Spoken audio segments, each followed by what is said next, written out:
Ya, polisi tengah menyelidiki kasus bentrokan antara dua kelompok warga di klub malam Sorong, Papua Barat yang menewaskan 18 orang. Polisi juga memburu pihak-pihak yang bertanggung jawab atas peristiwa itu.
Jadi aksi serang antar dua kelompok warga yang menggunakan parang, panah, dan molotov.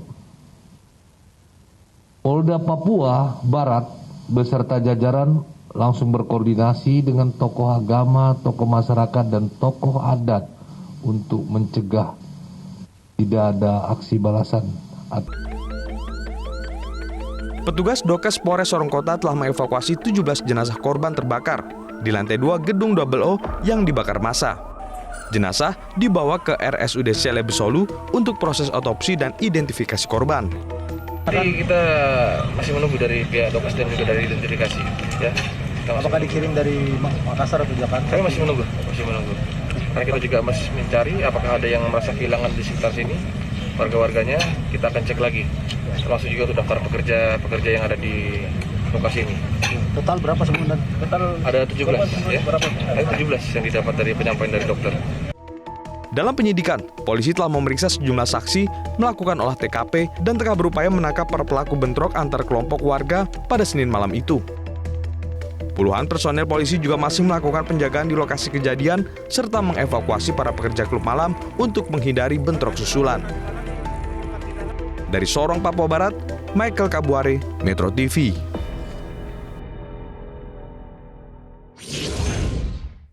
Ya, jadi apa sebenarnya penyebab dan juga siapa yang terlibat dalam bentrokan di tempat hiburan malam Double O di Sorong, Papua Barat hingga menewaskan 18 orang?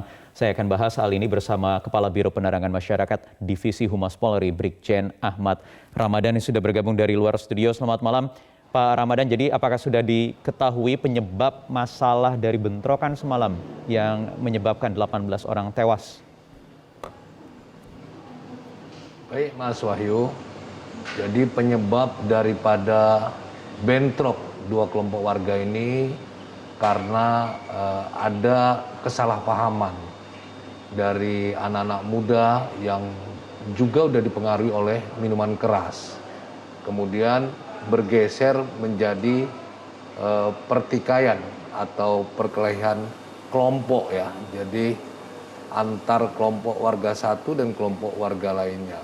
Akibat dari pertikaian tersebut menimbulkan satu orang yang merupakan bagian dari salah satu kelompok warga tersebut meninggal dunia. Kemudian terjadi saling serang dengan menggunakan parang, menggunakan panah, dan juga menggunakan bom molotov. Akibatnya terjadi kebakaran, dan akibat dari kebakaran tersebut menimbulkan 17 korban.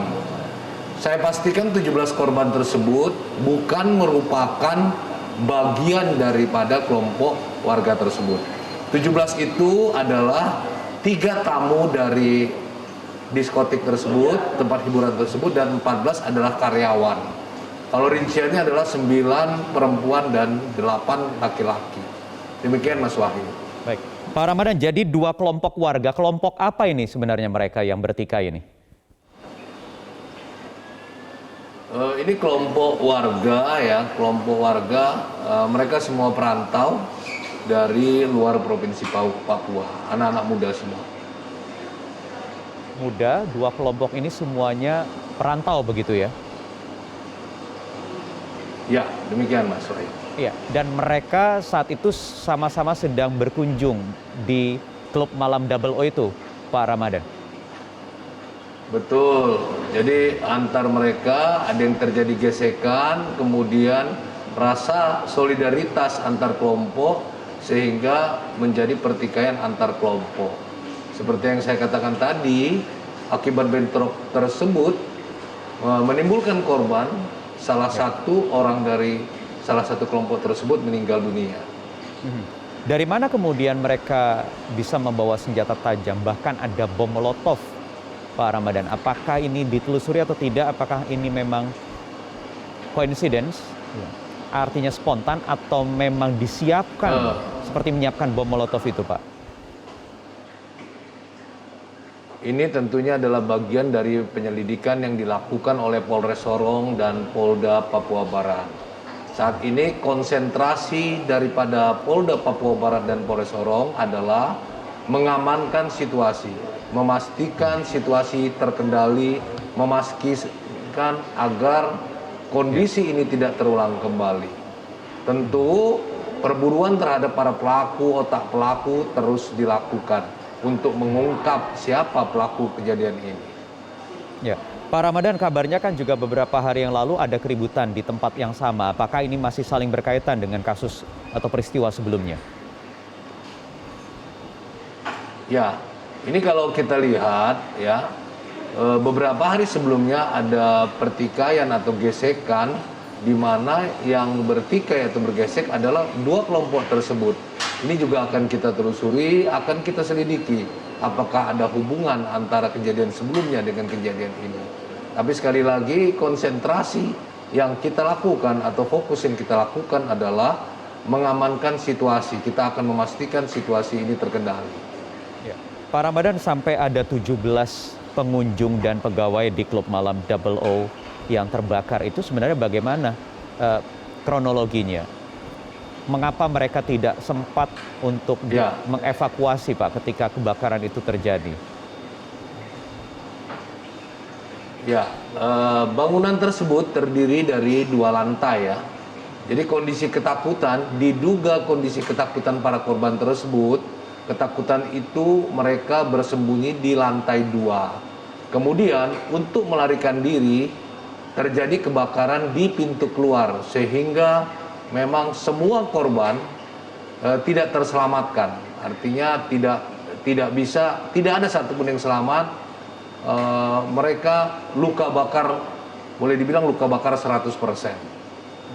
Pak Ramadan, saya ulangi lagi, apakah memang hanya 17 orang yang menjadi korban itu saja yang berada di dalam klub malam ini, atau ada lagi yang bisa menyelamatkan diri, Pak? Kalau setelah kejadian kita menghitung jasad ya, jumlah jasadnya ada 17 ya. Dan data tersebut masih kita identifikasi nanti dengan datangnya tim DVI ya, karena kondisi daripada jasad tersebut sudah tidak bisa teridentifikasi lagi. Namun kita melalui beberapa saksi kita bisa mengetahui siapa nama-nama yang ada di dalam tersebut. Baik, terakhir singkat Pak Ramadan, kondisi situasi di Kota Sorong atau di Papua Barat secara umum bagaimana saat ini? Secara umum Polda Papua memastikan situasi saat ini terkendali dan saat ini di backup oleh Brimob Batalion di Sorong dan Polres dari Sorong itu sendiri, dan beberapa pejabat termasuk Kapolda Papua Barat saat ini berada di Sorong. Sekali lagi kami pastikan situasi dan kondisi Kota Sorong dalam keadaan terkendali. Baik, terima kasih Brigjen Polisi Ahmad Ramadan, Kepala Biro Penerangan Masyarakat Divisi Humas Polri, sudah bergabung bersama kami di Prime Time News.